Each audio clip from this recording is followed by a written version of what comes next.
Добрый день, дорогие телезрители, добрый день, дорогие кулинары. Это программа «Секреты татарской кухни». И с вами я, Тимур Перцев. Сегодня буду открывать очередные секреты. Но мы будем открывать не только секреты татарской кухни, а секреты близлежащих народов, наших соседей. Это просто-напросто марийцы, жители Марийской республики. И поэтому я пригласил сюда очаровательную девушку, которая знает все об этом народе и не только о кухне и вообще о укладе жизни этого народа. В общем, я приглашаю сюда руководителя этнопроектов, или, не побоюсь этого слова, финно-угриста, друзья. Ольга Федорович с нами. Здравствуйте, Ольга. Ольга Федорович родилась в Казани, детство провела в Марий-Эл, поэтому считает марийскую культуру родной. Окончила Казанский государственный университет. С 2008 года занимается различными этнокультурными проектами. Основные интересы – культура народов финно-угорской группы, народов Поволжья, малочисленных народов Севера и Сибири, а также тема толерантности в мультикультурной среде. Ну что, Оленька, с чего мы начнем? Сегодня мы Во-первых, сегодня Масленица. Точно. Я бы хотел сказать, это не татарский, конечно, праздник. Это какой праздник? Это русский. Это русский праздник. Масленица – древний славянский праздник, пришедший к нам из языческой культуры и сохранившийся в России и после принятия христианства. Это озорное и веселое прощание с зимой и встреча весны. Люди испокон веков воспринимали весну как начало новой жизни и почитали солнце, дающее ей жизнь и силы всему живому. Основным блюдом на Масленицу являются блины, которые пекут каждый день с понедельника. Блин издавна считался символом солнца, поскольку он, как и солнце, желтый, круглый и горячий, и люди верили, что вместе с блином они съедают частичку его тепла и могущества. В древности Масленица была связана с днем весеннего солнцеворота, праздника, отмечаемого многими народами как праздник рождения солнца. В частности, у марийцев этот праздник, аналог Масленицы, называется Уярня. Марийцы тоже умеют печь блины, причем они пекут их совершенно разные. Современные, конечно, больше всего похожи на русские, но мы задались вопросом поиска архаичных рецептов, марийской традиционной религии чимари, и мы будем сегодня готовить трехслойные марийские блины коман мелна. Коман мелна. Трехслойные блины. Традиционное праздничное блюдо марийской кухни. Продукт представляет собой слоеные блины из разных видов муки. Название их от марийских слов коман – слоеный и мелна – блин. Это именно традиционные марийские блины, которые сейчас их, конечно же, пекут реже, но в 19 веке, в 18 веке это именно была та еда, которую марийцы употребляли на своих традиционных молениях. Поехали, может, начнем с чего-то уже? Давайте, да. Начнем, у нас должно быть 3 слоя. 3 слоя. 3 слоя кухни. блинов. Да. Соответственно, мы будем отдельно в каждой плошке замешивать эти слои. Так. Трехслойные блины мы будем готовить. Трехслойные, да. Я тут принесла ржаную муку в таких банках. Вот, потому что это ржаная мука уже помолотая. Да, ржаная мука молотая. Мы ее туда высыпаем в первую миску. Это именно первый слой, который у нас будет дольше всего готовиться, и который готовится из соли. Нужна соль? Соль нужна. Да, соль, яйца и ржаная мука. Ну, в принципе, иногда вместо ржаной муки можно использовать пшеничную, но раз уж мы задались вопросом приготовления именно архаичного рецепта, то так и делаем. Вот, тогда мы разбиваем сюда одно яйцо. И сразу перемешиваем все. Сразу перемешиваем все. Я параллельно займусь третьим слоем, потому что... А куда мы делали второй слой? Ну, мы пока готовим первый, третий, а второй самый простой, поэтому мы его в самом конце сделаем. У меня яичко пропало куда-то. Ну, как бы по-дурацки не звучала эта фраза. Давайте добавим второе.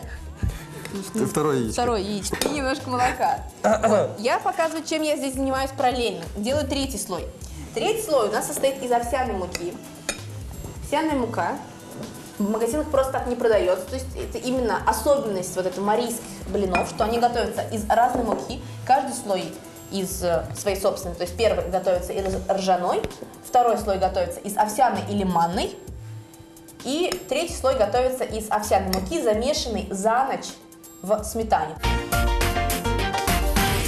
Оленька, руководите мной, пожалуйста. Молока, надо добавлять молока. Да? И, в принципе, нам нужно добиться крутого теста, чтобы, главное, не переборщить с молоком, чтобы можно было из него потом аккуратно раскатать тоненькие блинчики. Откуда появился этот рецепт? Этот рецепт именно архаичный, который используется на марийских традиционных молениях.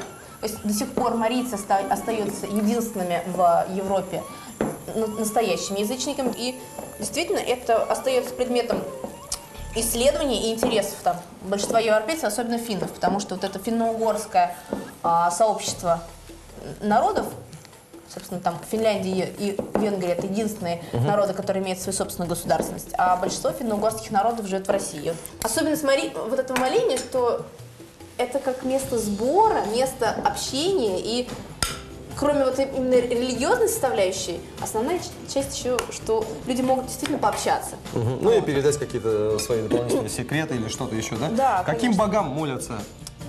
Ну, в общем-то, в священной роще марийцев, то есть это кюсото. Разговаривает она на японском.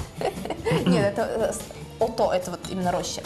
Вот в этой традиционной роще есть, собственно, несколько деревьев, которые являются самыми реликтовыми. Ну, собственно, это даже видно, потому что это чаще всего самые старинные деревья, принадлежащие к, ну, как бы хорошим сортам деревьев. То есть это дубы, березы, ну, то есть такие вот как бы мощные деревья.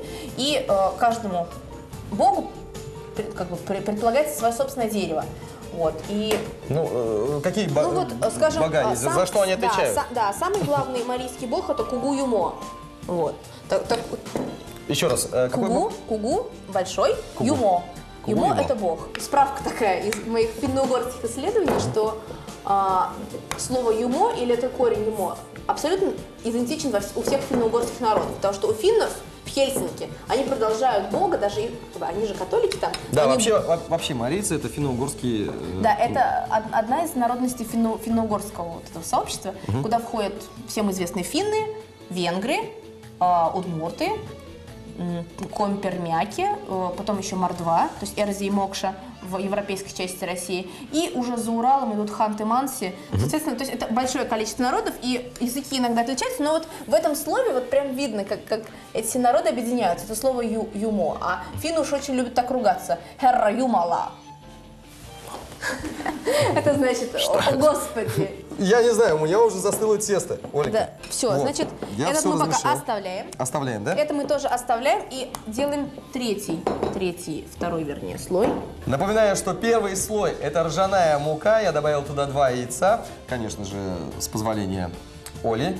Добавил туда молока и немного масла. Все это тщательно перемешал. Кстати, соль не надо было добавить? Точно. Давайте чуть-чуть соли и все еще раз перемешать. Это у нас третий слой. Что здесь было? Здесь сметана с овсяной мукой. Это третий слой. Да, это слой, который намазывается самым последним. Ну, мы сейчас начнем печь и, собственно, посмотрим, как это все делается. Чтобы немножко настоялся. И сейчас мы будем готовить второй слой. Да, второй слой остается самым простым. Я параллельно, пока здесь все-таки соль смешивается с новым тестом, я здесь доделываю вот этот вот Второй слой мы что туда положили? Добавляем молока и немножко кефир добавим. То есть он должен... обычную муку. Да, он должен получиться жидким, потому что у нас получится, что первый слой, который у нас здесь густой. самый крутой тест, да, а вторые 2 слоя, они будут сверху намазываться на блин, чтобы он был именно трехслойным. И поэтому они должны быть более жидкими, чтобы мы могли их спокойно так намазывать. Да, вот ты так интересно показала. В России 3, говорят, просто 3. В Германии вот так 3 показывают, а, видимо, марийцы как вот так 3 показывают. Не обращай внимания на меня, я иногда отвлекаюсь. Скажи, пожалуйста, ты, как я тебя представил, ты руководитель этнопроекта. Ну, не только одного. Проектов. У нас несколько проектов, потому что мы... Я помешаю, можно? Да, есть у нас определенная компания людей, которые, собственно, не безразлично относятся к поволжской этнографии, и мы, собственно, делаем разные проекты. И вот основной сейчас проект, который мы, собственно, доделали в ноябре месяце, это был проект «Забытые легенды Поволжья». Проект «Забытые легенды Поволжья». «Забытые легенды Поволжья» — это этнографо-дизайнерский проект, посвященный сказочным мифическим героям татарских, русских, марийских и удмуртских легенд. В результате работы целой команды этнографов, художников по костюму, дизайнеров, гримеров и фотографов была создана целая галерея фотообразов забытых сказочных существ народов Поволжья. Особенность выставки в том, что персонажи Су-Анасе, Шурале, Бичура, Хызыр Ильяс, Вувер Кува выглядят так, как они сохранились в народной памяти в сказках, преданиях и легендах. С этнографической точностью и долей фантазии одновременно. Презентация проекта прошла в Национальном музее Республики Татарстан. Нас стало интересовать наша местная нечисть. Наша Су-Анасе татарская, либо русская кикимора, либо домовые, водяные. Кикимора там и другие страшные персонажи из наших сказок, но все-таки Су-Анасе это же такой положительный, нежный персонаж все-таки, расчесывающий постоянно мои волосы. Так дочесала, что у меня их не осталось. Про Су-Анасе вот удивительно, но ходят совершенно разные истории. Да, что какие-то положительные все равно ассоциации. Да, это потому что иллюстратор в книжке Тукаев, в тукаевских стихах был хороший, который нарисовал красивую девушку. Приедешь в деревню, так тебе расскажут, кто такая Су-Анасе, что она страшная, что она всегда берет первую жертву, и поэтому маленьких детей не отпускают купаться до тех пор, пока все-таки она не возьмет жертву. Су-Анасе. В дословном переводе «мать воды». В мифологии татар это дух, который обитает как в больших, так и в малых реках. Су-Анасе является людям, причесывающие свои длинные черные волосы. Считается, что Су-Анасе может наслать засуху, болезнь, утопить человека. Поэтому молодая жена, впервые пошедшая в доме мужа за водой, в дар ей бросала в воду монетку. В вашем проекте Су-Анасе это все-таки страшная кикимора или такая же прекрасная девушка, как и вы? Мы решили сделать ее длинноволосой, начнем с того. Действительно, эту характеристику мы оставили. Но она должна быть красивой, потому что она все-таки людей притягивает. Потому что есть такая про нее как русалка, мифическая, да, информация, когда она иногда может там кого-то утопить, а потом съесть, особенно молодых мальчиков. Она еще и ест? Да, она же, у нее же зубы-то поострее. Да? Да, волосы черные. Это была книжка с иллюстрациями к стихам Гадулы Тукая. Там, видимо, иллюстратор решил, не знаю, кого уж он там хотел нарисовать, но поэтому мы все сейчас помним Су-Анасе как золотовласку, сидящую такую на камне. А народная память хранит ее совершенно другой. Что мы будем дальше делать? Ну, в общем-то, процесс здесь какой, что мы тихонечко раскатываем тоненькие блинчики из этого самого крутого теста. Вот, Ты покажешь мне? Я покажу. Я на самом деле ничего делать не умею. Да, нам для этого нужна доска деревянная побольше, или да, пластиковая? побольше. Мы начинаем все-таки катать. Мы только что поговорили про Су-Анасе. Какие еще татарские персонажи? Вот, про каких персонажей можешь рассказать? Мы еще делали такой персонаж, как Хызыр Ильяса. Нам очень в этом помог Центр татарского фольклора. Они действительно специалисты, которые очень хорошо знают вот эту мифологию татарского народа. Хызыр Ильяс. У татар Поволжья Хызыр или Хызыр Ильяс по религиозной мифологии – это пророк, испивший живую воду и получивший бессмертие до конца света.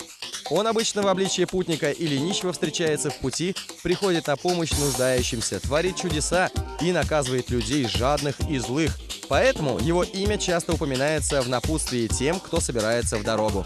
У татар и по сей день существует поверье, что случайно встретившегося в дороге странника ни в коем случае нельзя обидеть. Это может быть сам Хызыр, принявший обличие путника или нищего. А если таковой заглянет в ваш дом и попросит поесть, обязательно надо его накормить и обогреть. Тогда в доме будет изобилие. Вот этот персонаж Хызыр Ильяс, то есть он как странник, дух дороги.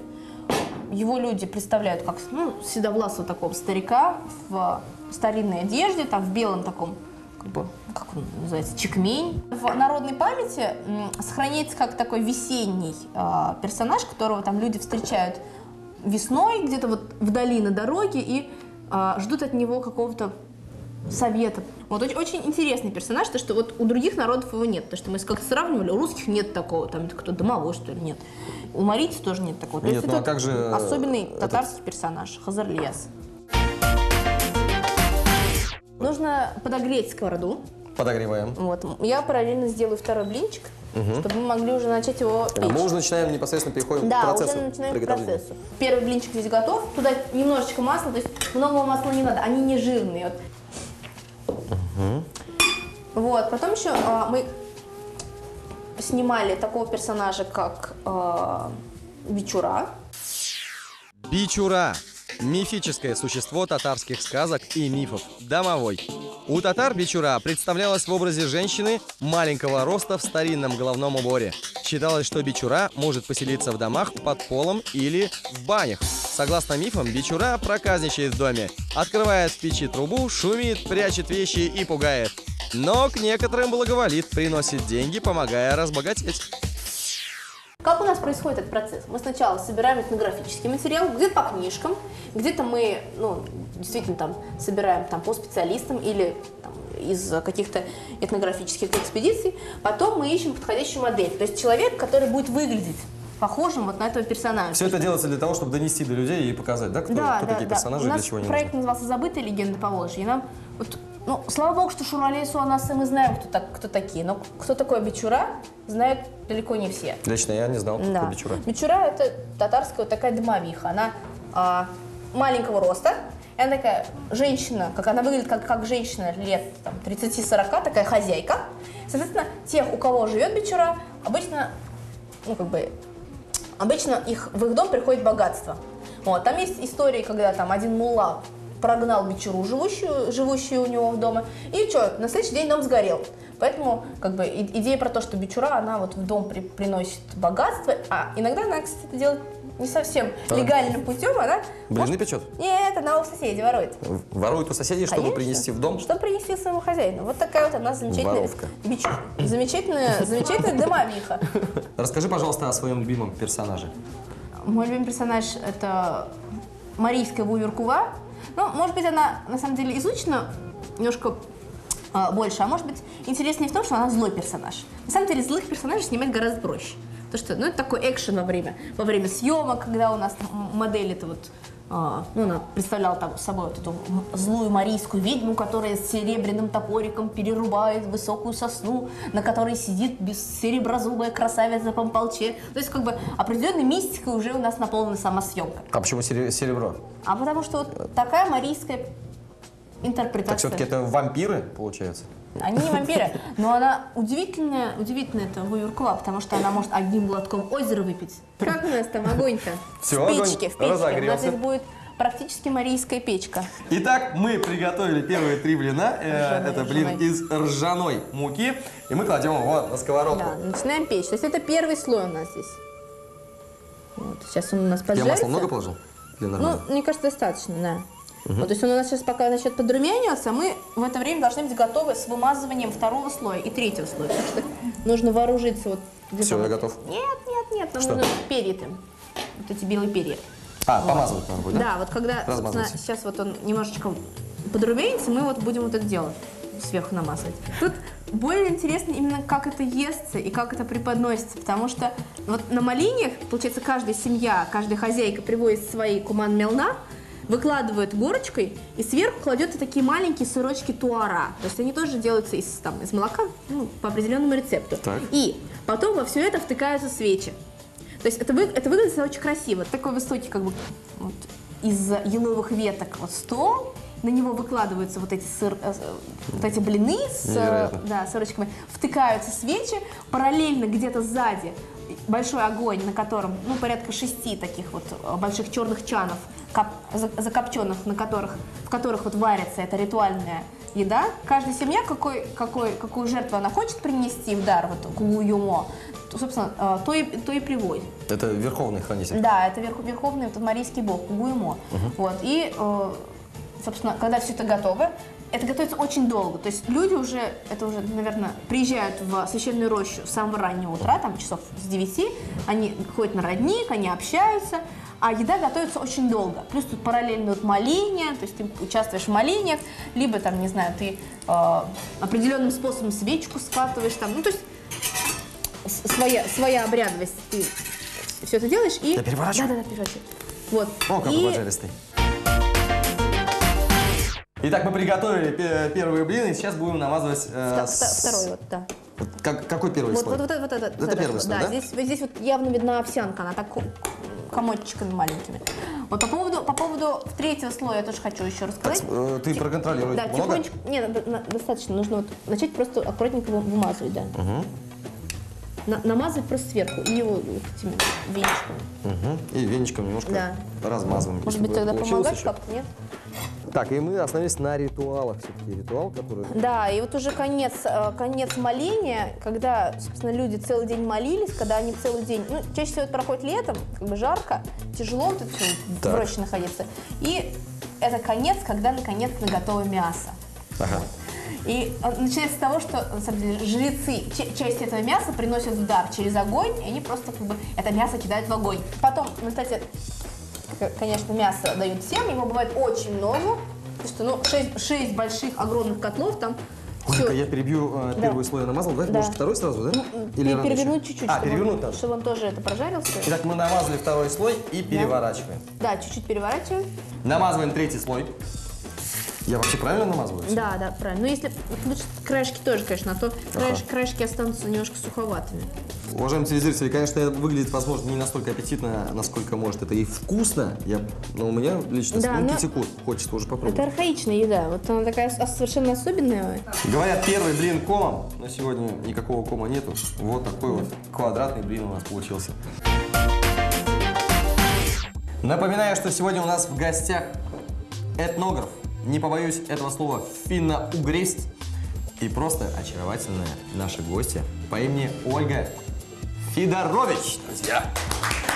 И мы готовим блины. Так как у нас сегодня масленица, мы приготовили блины, пусть они немножко не круглые, а квадратные. Ну, это у нас так немножко... По-марийски. Сюрреализм присутствует в нашем творчестве. Сдобрить надо все это маслом. Конечно, маслом. Подается горячее с маслом. Вот, то есть прям вот мы промазываем. И да, они толстенькие, поэтому вот нужно еще тоже правильно их разрезать. Для приготовления трехслойных блинов куман мелна замешивается 3 вида теста. Тесто для первого слоя – пресное крутое тесто из ржаной муки, яиц и соли. Тесто для второго слоя – из овсяной муки, молока или кефира. Тесто для третьего слоя замешивается заранее за 8-10 часов из овсяной муки и сметаны. Для первого слоя нужно приготовить пресное крутое тесто. Из него раскатать тонкий блин толщиной 1,5-2 мм по размеру сковороды, подпечь в печи или на плите на смазанной маслом и хорошо подогретой сковородке.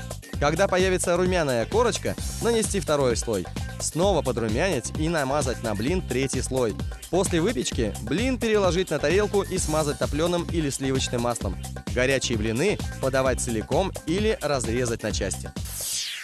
Итак, все-таки, вот, я так понимаю, готово, это большой ритуал по приготовлению специальных блинов в честь масленицы, марийские блины. По древнему марийскому обычаю мужчины разрезают это все сами, а потом всем раздают. Вот ты разрезала, и теперь мне подай. Ну давай, один кусок. Как-то так.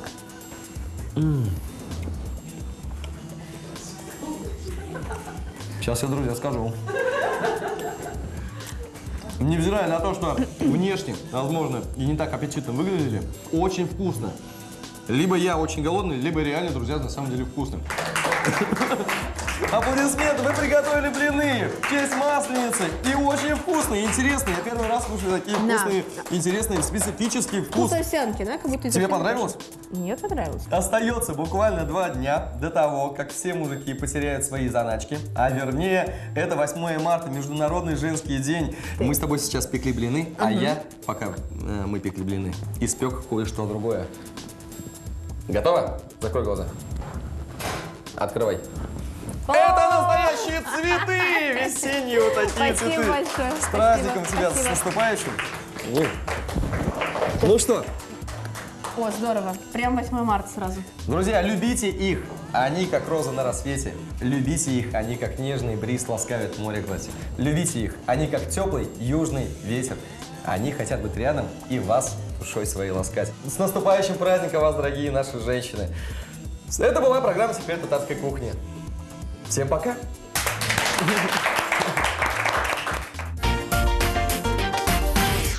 Программа «Секреты татарской кухни» готовит с посудой «Цептор».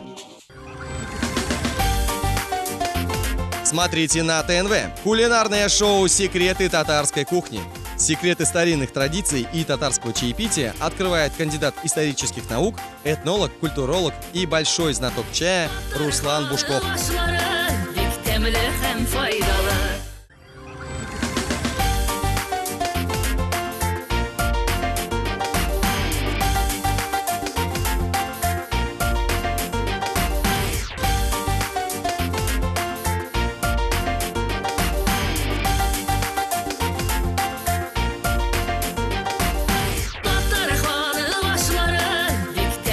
and for you.